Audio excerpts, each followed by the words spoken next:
What is buoyancy? Okay, so have you ever experienced lifting an object underwater,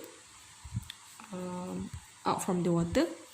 All right, so if you're lifting a heavy object underwater, you will find it surprisingly light, okay, and much easier to lift than when it is out of the water.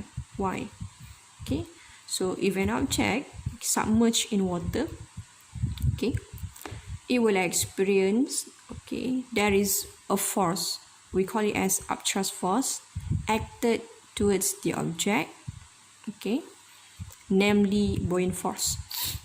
Okay, so that is why the object in the water is lighter than the object is out from the water, because in water, okay, there is upthrust force or buoyant force acted to the object, and the direction of the upthrust force or buoyant force is upwards.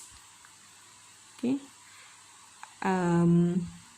at the same time, okay, the object has weights. Okay, the weights of the object is, the direction of the weight is downwards.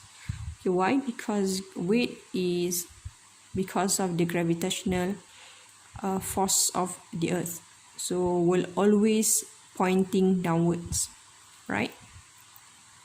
Have a look at a duck here. Okay, an object will float if the buoyant force, okay, if the buoyant force acting on it is enough to support its weight. That is, buoyant force equals to the weight of the object. So if the buoyant force can support the weight of the object, we call it as buoyant force is equal to the weight. For example, the rubber duck has a weight. Oh, this is not a real duck. This is a rubber duck, okay? Doesn't matter, okay? Something will happen. Okay, the rubber duck has weight. Okay, with the weight, we call it as action force. Okay, of 10 newtons. Okay, the magnitude of the weight is 10 newtons. Okay, because weight is one of the force. Example of force. The buoyant force, or we call it as reaction force, okay, opposite direction, same magnitude 10 newtons. Okay, sama, kalau sama, but in the opposite direction. So bila dia sama, the duck will float on the surface of the water. Okay, alright, so what happens if you have an object will submerge if the buoyant force acting on it is not enough to support its weight. Okay, maksudnya buoyant force ada, tapi weight lebih besar daripada buoyant force. Okay, so bila weight lebih besar daripada buoyant force, object will submerge, dia akan sink. Okay, that is buoyant force is less than the weight of the object. Whether we say that weight is greater than buoyant force or buoyant force is less than weight, same thing lah. Okay, so bila macam tu berlaku, what happen to the object? The object will submerge to the bottom of the water. Boleh dapat beza? Kalau buoyant force sama dengan weight of the object, dia akan float. Okay, kalau buoyant force is less than the weight, dia akan submerge. Okay. Okay, how to measure buoyant force? Macam mana kita nak kira buoyant force? Okay, so kita guna formula buoyant force is equal actual weight. Okay, weight not mass. Okay, alright, so weight, we use spring balance to measure weights. Alright, if we want to measure mass, we use weighing balance. Okay, weighing balance. Alright, and the unit for mass is gram or kilogram, so the unit for weight is newton. Alright, so minus with apparent weight. Okay, apparent weight is the weight of the object in water. Okay, so have a look here. Alright, so the object in air is 20 newtons. Okay, and the object in water, okay, submerge the object in water, and then the spring balance shows 10 newtons. Right, why the weight of the object decreasing? Okay, because there is buoyant force acted to the object, okay, support the weight of the object. So that is why the object in water is lighter than the real is. Alright, so how we are going to find the buoyant force? Okay, buoyant force is equal to 20 newtons. Okay, the actual weight. Okay, the actual weight minus with 10 newtons the weight of the object in water. Okay, so we get the buoyant force is equal to 10 newtons. Right. So if the weight of the water displaced, okay, now we have water displaced here. Okay, at first we have eureka can like this. Okay, this is called eureka can, and then we put the water at this level. Okay, dia sikit lagi kalau something masuk ke apa, dia akan keluar air tu. So kita letak betul-betul kat sini air tu. So when we submerge the water, some water will be displaced. Okay, sorry. Okay, ada eureka can. Okay, awak boleh cari dia punya sejarah eureka can ni dalam YouTube. Okay, oleh Archimedes. Right, so kita letak air betul-betul paras dekat muncung ni. Okay, and then kita masukkan object, and then what happened? Some water will be displaced.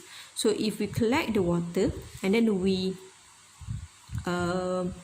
measure, okay, the weight of the water must be equal to the buoyant force.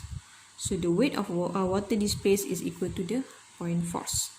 Alright,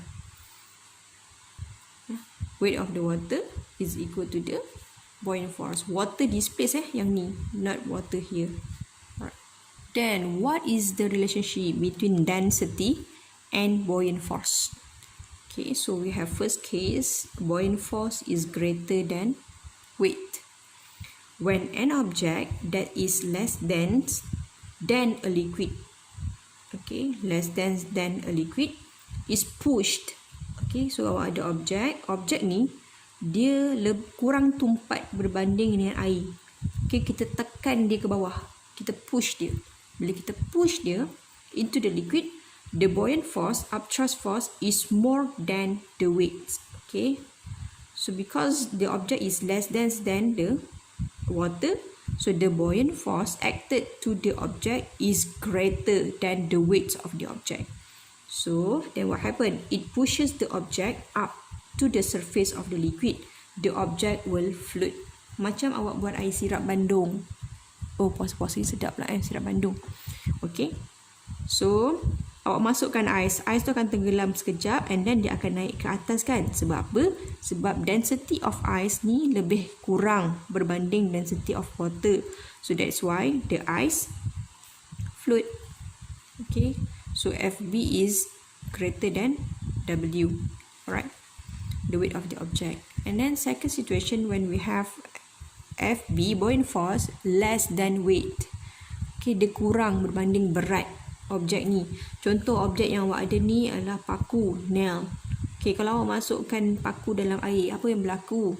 Okay, nail tu akan turun, submerged atau sink to the bottom of the liquid.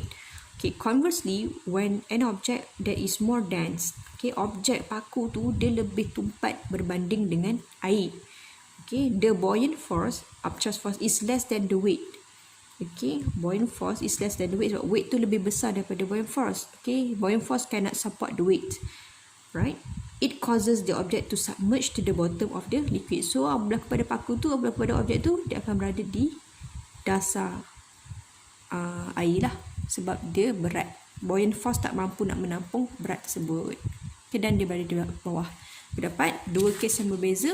Kalau buoyant force lebih besar daripada weight of the object.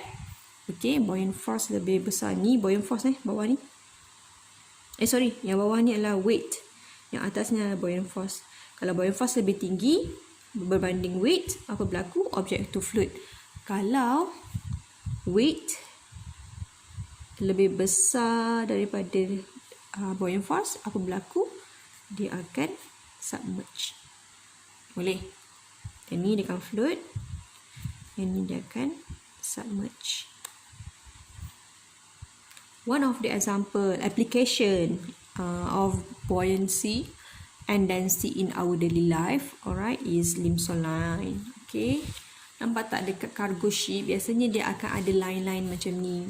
Line-line macam ni, apa function dia? Cargo ships are marked with limestone lines for safety purposes due to the differences in temperature and concentration of salt. The density of seawater is different in different parts of the world. Limestone lines will help to determine the safe level for a ship to stay afloat. Okay, contohnya waktu tu musim summer. Okay, so dia kena pastikan paras air. Okay, paras air pada waktu tu bila dia telah loading barang, ada kru-kru semua. Okay, paras air mestilah kurang ataupun paling maksimum di kawasan ni, level ni. Dia tak boleh lebih dekat sini. Kenapa? Sebab kalau lebih, tendensi untuk cargo ship ni tenggelam besar. Dia akan tenggelam bila melebihi paras yang sepatutnya. Okay, sama jugalah. Ni tropical fresh water. Itu berbeza, bergantung kepada density of